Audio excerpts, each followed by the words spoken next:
വാർത്തയിലേക്ക് വീണ്ടും. ലോക്സഭാ തെരഞ്ഞെടുപ്പിലെ മുസ്ലിം ലീഗ് സ്ഥാനാർത്ഥി പ്രഖ്യാപനം നാളെ. പാണക്കാട് ചേരുന്ന ലീഗ് നേതൃയോഗത്തിന് ശേഷമാകും പ്രഖ്യാപനം ഉണ്ടാകുക.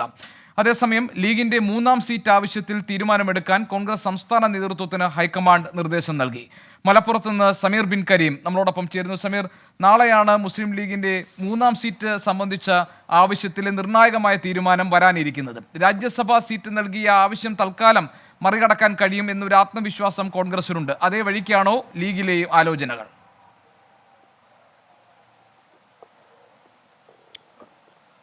ഗോപി, തീർച്ചയായും മുസ്ലിം ലീഗ് രാജ്യസഭാ സീറ്റ് എന്നുള്ള കോൺഗ്രസിന്റെ ഈ ഒരു ഓഫർ അംഗീകരിക്കുമെന്നുള്ളതാണ് നമുക്ക് മനസ്സിലാക്കാൻ കഴിയുന്നത്. പാണക്കാട് സാദിഖ് അലി തങ്ങൾ ഇന്ന് വൈകുന്നേരത്തോടു കൂടി വിദേശത്ത് നിന്നെത്തും. തുടർന്ന് നാളെ രാവിലെ 10 മണിക്ക് പാണക്കാട് മുസ്ലിം ലീഗിന്റെ നേതൃയോഗം ചേരും.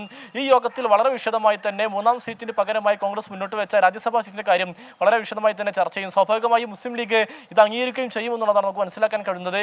ഇപ്പോൾ മുസ്ലിം ലീഗിൽ നടക്കുന്ന ചർച്ചകൾ എന്നുള്ളത് മുസ്ലിം ലീഗിന്റെ ഈ 2 സീറ്റുകളിലേക്കുള്ള, അതായത് സിറ്റിംഗ് സീറ്റുകളിലേക്കുള്ള സ്ഥാനാർത്ഥികൾ പ്രഖ്യാപിക്കാനുള്ള ചടുലമായ ചർച്ചകളാണ് ഇപ്പോൾ ലീഗിൽ പുരോഗമിച്ചു കൊണ്ടിരിക്കുന്നത്. നാളെ യോഗം ചേരുന്നതിന് മുന്നോടിയായി ഒരു തീരുമാനത്തിലെത്തി യോഗത്തിൽ ചെറിയൊരു ചർച്ച നടത്തി പ്രഖ്യാപിക്കുക എന്നുള്ളതാണ് മുസ്ലിം ലീഗ് നിലവിലെടുത്തിരിക്കുന്ന ഒരു തീരുമാനം. ഈ പശ്ചാത്തലത്തിൽ നിലവിൽ മലപ്പുറത്ത് ET മുഹമ്മദ് ബഷീർ MP മത്സരിക്കാനാണ് സാധ്യത.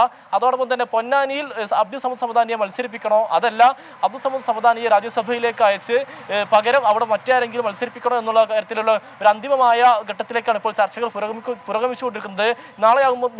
നാളത്തോടു കൂടി അല്ലെങ്കിൽ യോഗത്തോടു കൂടി ആ ഒരു തീരുമാനം ഉണ്ടാകുകയും ചെയ്യുമെന്നുള്ളതാണ് നമുക്ക് മനസ്സിലാക്കാൻ കഴിയുന്നത്. ഏതായാലും ഇതുമായി ബന്ധപ്പെട്ട് ഈ പൊന്നാനി കൂടി തീരുമാനമാകുന്ന പശ്ചാത്തലത്തിൽ നാളെ തന്നെ ഈ സ്ഥാനാർത്ഥി പ്രഖ്യാപനം നടത്തുക എന്നുള്ളതാണ് മുസ്ലിം ലീഗ് നിലവിലെടുത്തിരിക്കുന്ന ഒരു തീരുമാനം. അങ്ങനെ തന്നെയാണ് മുന്നോട്ട് പോകുന്നതും. ഇതുമായി ബന്ധപ്പെട്ട് നിലവിൽ അതിചടുലമായ ചർച്ചകളാണ് ലീഗിൽ പുരോഗമിച്ചുകൊണ്ടിരിക്കുന്നത്. ഏതായാലും സമീർ ബിൻ കരീമാണ് വിവരങ്ങൾ നൽകിയത്. 3-ാം സീറ്റ് എന്ന ആവശ്യത്തിൽ തൽക്കാലം കടുംപിടുത്തമുണ്ടാകില്ല. രാജ്യസഭാ സീറ്റ് നൽകിയ പ്രശ്നത്തെ മറികടക്കാൻ കഴിയുമെന്ന ആത്മവിശ്വാസം കോൺഗ്രസുണ്ട്. ആ നിലയ്ക്ക് തന്നെയുള്ള തീരുമാനം ലീഗിൽ നിന്ന് നാളെ ഉണ്ടാകും എന്നാണ് സമീർ ബിൻ കരീം മലപ്പുറത്ത് നിന്നും റിപ്പോർട്ട് ചെയ്യുന്നത്.